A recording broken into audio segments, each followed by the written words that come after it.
You can find collections in towns, neighborhoods, and in cities. But it's always fun to travel to rural Minnesota on a discovery mission.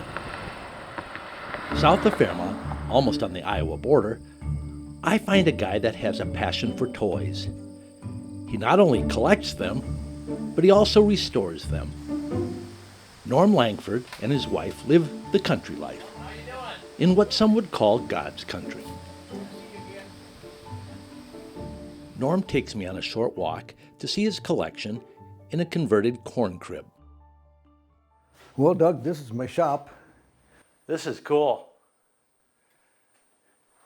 So where's the collection that you're so proud of? It's behind this door here. Wow. Norm, this is amazing. What do you think, Doug? Where do you even start? Well, I've been at it for 40 years, and it's been my passion for 40 years, and no end to fun. So you not only collect toys, but you actually restore some of these, because some of these Yes. didn't come in this condition when you received them. Right, I restored many of them. Well, show me some of your favorites. One of my favorites is this MIC Smith Miller trucks. They've all got this fancy chrome grille, and I repaint them all. They're real easy to restore because they come apart. They're put together with screws, so they come apart real easy. Wow, they're made solid too, Yeah, aren't they're they? made solid. They're all Wow, they're heavy. aluminum, cast aluminum. I bet that's 10 pounds. Yeah, it's close to that. So do you prefer to find an old, rusty, old used toy and bring it back to life? Yeah, that's the cheapest ones, and you take an old one that nobody else wants. Yeah, absolutely. But look what you've done with some of them. It's just amazing.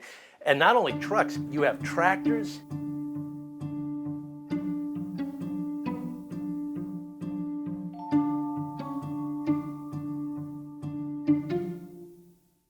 So what was your first project? Do you still have it today? Yeah, I still have it. It was one of these John Deere tractors here.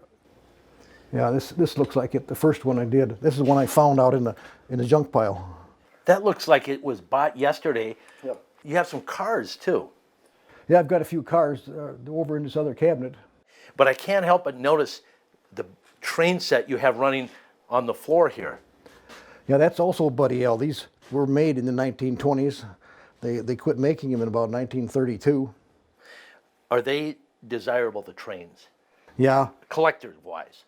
yeah, they are. The trains are quite collectible, especially the engine and these three cars and the caboose in the back. Yeah. So Norm, what is the future of your collection? Well, I don't think I'm going to add very much to it anymore. Once in a while, I pick up a small piece, of here and there, and Is it going to kids, family? As collectors age, the question of what the future is of the collection is often asked. If family is not interested, maybe a local museum will be an option. Most collectors I met are not interested in selling, but they all hope that years from now, someone will appreciate the passion they had.